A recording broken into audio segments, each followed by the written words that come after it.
దివ్యాత్మ స్వరూపులారా, నేటి ప్రపంచం యొక్క పరిస్థితి చాలా భయభ్రాంతులతో కూడినటువంటిది. Embodiments of divine Atma. Today's world situation is full of frightening prospects. ఎక్కడ చూసినా కూడా నువ్వు భయము భయము భయము. Wherever you turn, fear haunts. ఇంటిలో ఉన్నా భయమే, వీధిలో వచ్చినా భయమే. Be you in the house, you are haunted by fear. When bus you go to ఎక్కినా the road, భయమే, రైలు ఎక్కినా భయమే. whether you mount a bus or a train, you are haunted by నడిచిపోయినా fear. భయమే, Even when you are walking, you are ఎక్కడ fear-ridden. ఉండినా భయమే.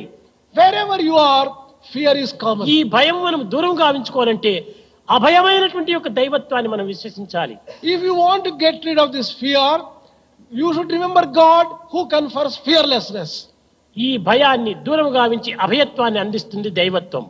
Divinity confers fearlessness and makes fear run away from you. ప్రేమ స్వరూపులారా, మీ భయాన్ని దూరం గావించుకొని భవిష్యత్తును ఏమాత్రం కూడా నువ్వు విచారం చేయక వర్తమానం లోపల ధైర్య సాహసంతో ప్రేమ విశ్వాసంతో సేవలో మనం పాల్గొనాలి. Embodiments of divine Atma. Do not bother about the future. Live in the present. Undertake service activity with full of hope, courage and confidence. ఆ విశ్వాసంతో మనం ప్రవేశిస్తే తప్పక దేశాన్ని కూడా మనం సంరక్షించుకోగలము. If you undertake activity with confidence, you can దేశాన్ని protect the country. సంరక్షించేటువంటిది నీ యొక్క ఇది కాదు. What protects the country is not your small నీవు strength. దేశాన్ని సంరక్షించుకునే నిమిత్తం నీవు ఏమీ చేయనక్కర్లేదు. You need not do anything for the protection of the నీ country. సత్య ధర్మాన్ని నీవు కాపాడుకో, ఆ సత్య ధర్మమే దేశాన్ని కాపాడుతుంది. Follow the path of truth and dharma. They will in turn protect the nation and confer security on it. కనుక నీ సత్యాన్ని నీవు పోషించుకో, Foster truth. నీ ధర్మాన్ని నీవు ఆచరించు. Follow the path of righteousness. అదే నీ యొక్క హృదయం యొక్క ప్రబోధ. That is what your heart teaches you. ఈనాడు ఇట్టి సేవా సంస్థలు విరివిగా పెరగాలి. Let these organizations of service grow in large numbers. దేశమంతా కూడా నువ్వు సేవా సంస్థలుగా మారాలి. Let the entire country become full of service అప్పుడే దేశమంతా organizations. కూడా నువ్వు దుర్భిక్షమయంగా లేకుండా సుభిక్షంతో కళకళలాడుతుంది. Then only the country will be free from famine and full of prosperity and peace and మానవుని joy. యందు ఉన్నటువంటి ఈ దుర్గుణములైనటువంటి కోపక తాపం ఈశ్వ అసూయ ఇలాంటి దుర్గుణాన్ని మనం దూరం గావించుకోవాలి. We have to bid goodbye to all the human weaknesses such as jealousy, selfishness, ego, self-centeredness.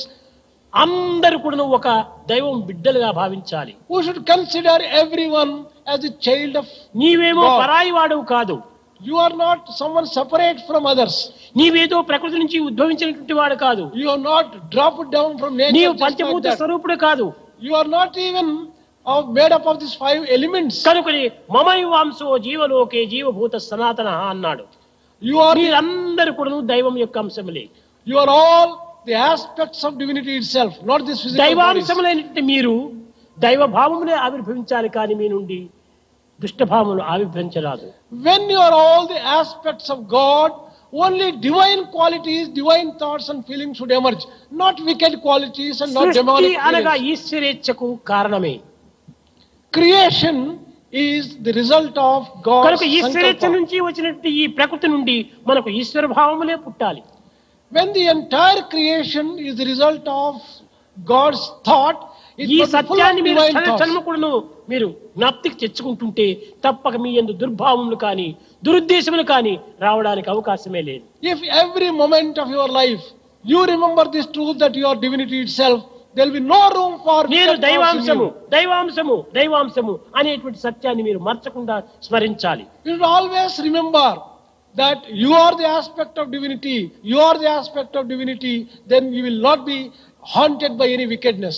ఇట్టి విశ్వాసం చేత మీరు సమాజంలో ప్రవేశించి సేవలో మీరు అభివృద్ధి గావించాలి. With this kind of confidence, enter into the society, undertake service activity. ఇది ఏ ప్రభుత్వం కానీ ఇంకా మరి ఏ సంస్థలు కానీ ఈ విధంగా ఆచరించడానికి ఏమాత్రం కూడా అవకాశం లేవు.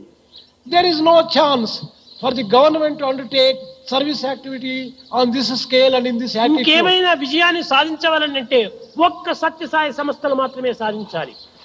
If at all any organization can achieve success on these lines, it is only Sri Satya Sai తప్పక organization. సాధించగలరు. దేశం యొక్క శాంతిని మీరు Most certainly పొందగలరు. will be able to achieve success and bring about అతి welfare శీఘ్ర of the కాలమునందే world. విశ్వం యొక్క శాంతిని మీరు ఆనందంగా అనుభవిస్తారు. Within a short time, the entire world will be enjoying full of peace. అయితే హృదయాన్ని ఒక విధమైనటువంటి స్థిరత్వంగా మీరు మార్చుకోవాలి. But make your hearts steady.